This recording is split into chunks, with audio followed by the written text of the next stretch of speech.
Om Shanti.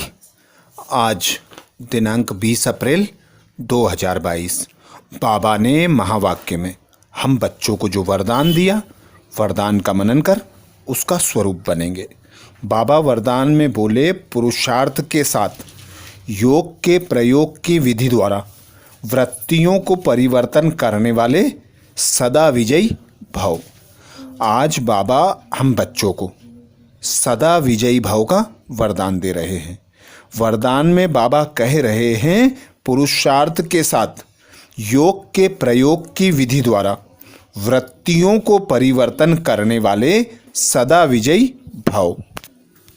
Detail में बाबा बोले, पुरुषार्थ धरनी बनाता है, वह भी जरूरी है, लेकिन पुरुषार्थ के साथ साथ योग के प्रयोग से सबकी वृत्तियों को परिवर्तन करो तो सफलता समीप दिखाई देगी। दृढ़ निश्चय और योग के प्रयोग द्वारा किसी की भी बुद्धि को परिवर्तन कर सकते हो। बाबा संगम युग पर आते हैं, हम बच्चों को एक दृढ़ निश्चय के आधार पर परिवर्तन कराते हैं। तो बाबा कहते, तुम बच्चे भी दृढ़ निश्चय कर लो कि मैं आत्मा विजयी आत्मा हूँ। मैं सदा उस पिता परमात्मा की याद में रहकर अपनी कमी कमजोरियों को निकाल कर विजय बनती हूँ।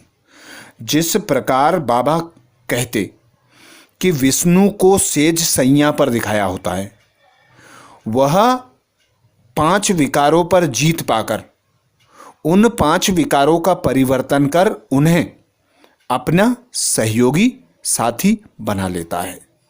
तो ऐसे ही तुम बच्चों को महावीर बनना है, सदा एक पिता सर्वशक्तिमान की याद में रहना है। उस याद से ही अपनी कमी कमजोरियों को दूर करना है। तो अपने लक्ष्य को याद रखना है। बाबा हमें मंत्र देते, मन मना भव मध्याजी भव। एक बाप की याद में रहकर चक्र को याद करने से तुम चक्रवर्ती राजा बन जाओगे। बाबा हमें आकर ज्ञान देते, तुम आत्मा हो, परमात्मा पिता की संतान हो। तुम कर्मातीत अवस्था को प्राप्त कर 16 कला संपूर्ण, सर्वगुण संपन्न, संपूर्ण निर्विकारी, संपूर्ण अहिंसक इसी संगम युग पर बनते हो। तो जब हम पुरुषार्थ की धरनी बना लेते हैं, उस पिता परमात्मा की याद में रहते हैं, तो सारे विघ्न स्वतः ही समाप्त हो जाते हैं। हम विजयी रत्न बनने के करीब आ जाते हैं। आगे बाबा बोले, सेवाओं में जब कोई हलचल हुई तो उसमें विजय योग के प्रयोग से ही मिली है। इसलिए पुरुषार्थ से धरनी बनाओ, लेकिन बीज को प्रत्यक्ष करने के लिए योग का प्रयोग करो, तब विजयी भव का वरदान प्राप्त होगा। तो बाबा हम बच्चों को यही श्रीमत देते कि विजयी भव के वरदान को प्राप्त करने के लिए पुरुषार्थ की धरनी बनाओ, लेकिन बीज को प्रत्यक्ष करने के लिए योग का प्रयोग करो। बीज अर्थात उस पिता परमात्मा बिंदु जो महिमा में सिंधु है, उसकी याद में रहकर उस पर पूरा पूरा न्यौछावर होकर उस पिता परमात्मा की प्रत्यक्षता कराना हम बच्चों का लक्ष्य रहता है। तो हमें यही स्मृति रखना है कि कल्प कल्प बाबा आता है, राजयोग सिखाकर हमें राजाई प्रदान करता है और मंत्र देते हैं, खुद को आत्मा पिता परमात्मा की संतान अनुभव करो और अपने लक्ष्य अर्थात विष्णु चतुर्भुज को याद रखो। तो लक्ष्य समान लक्षण आते जाएंगे। जब हम सेवा करते हैं, सेवा में कोई विघ्न आता है, तो विघ्न को पार करने के लिए सर्वशक्तिमान पिता को साथी बनाते हैं। तो हमें इस संगम युग पर, इस अंतिम जन्म में सर्व शक्तियों की प्राप्ति उस पिता परमात्मा से होती है। तो उसे सदा साथी सहयोगी बनाकर अपने साथ रख, अपने पुरुषार्थ को स्मृति में रख, विजयी रत्न बनने का पुरुषार्थ करना है। स्लोगन में बाबा बोले, सेवा द्वारा पुण्य की पूंजी जमा करने वाले ही पुण्य आत्मा हैं। सेवा द्वारा पुण्य की पूंजी जमा करने वाले ही पुण्य आत्मा हैं। पुण्य आत्मा उसे कहा जाता है जो सर्व आत्माओं की इच्छा मनोकामनाएं पूर्ण करते हैं, अर्थात सर्व आत्माओं के प्रति मनसा वाचा शुभ भावना शुभ कामना रखते हैं, सभी आत्माओं के प्रति समान दृष्टि वृत्ति रखते हैं। तो ऐसी सेवा जिसमें विश्व कल्याण समाया हो, ऐसी सेवा का खाता जमा करने वाले ही पुण्य आत्मा बनते हैं। आज बाबा ने महावाक्य में मुख्य सार सुनाया। सार में बाबा बोले, जो खुशी खुद को मिली है वह सबको देनी है। तुम्हें सुख शांति बांटने का धंधा करना है।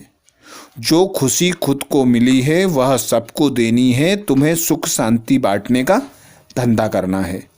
प्रश्न किया बाबा ने, तुम बच्चों को इस बेहद ड्रामा की हर सीन बहुत पसंद है, क्यों?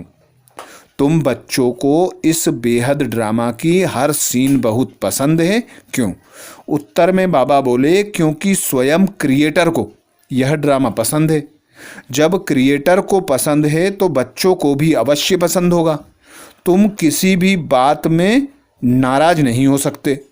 तुम जानते हो यह दुख सुख का नाटक बहुत सुंदर बना हुआ है।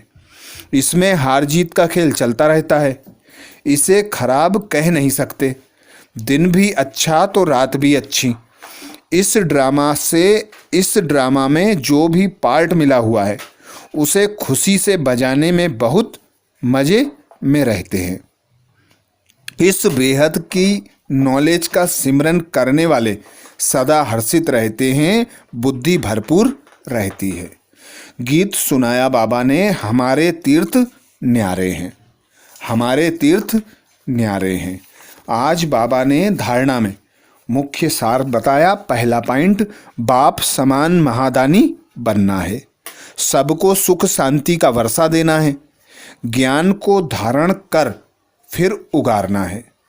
बाप समान महादानी बनना है, सबको सुख शांति का वर्षा देना है, ज्ञान को धारण कर फिर उगारना है। दूसरा पॉइंट बाबा बोले, बेहद नाटक को देख सदा हर्षित रहना है। प्रभु की लीला और यह ड्रामा कितना विचित्र है, इसका सिमरन कर मज़े में रहना है। बेहद नाटक को देख हर्षित रहना है। प्रभु की लीला और यह ड्रामा कितना विचित्र है, इसका सिमरन कर मज़े में रहना है। तो ये थे बाबा के महावाक्य। अच्छा, ओम शांति।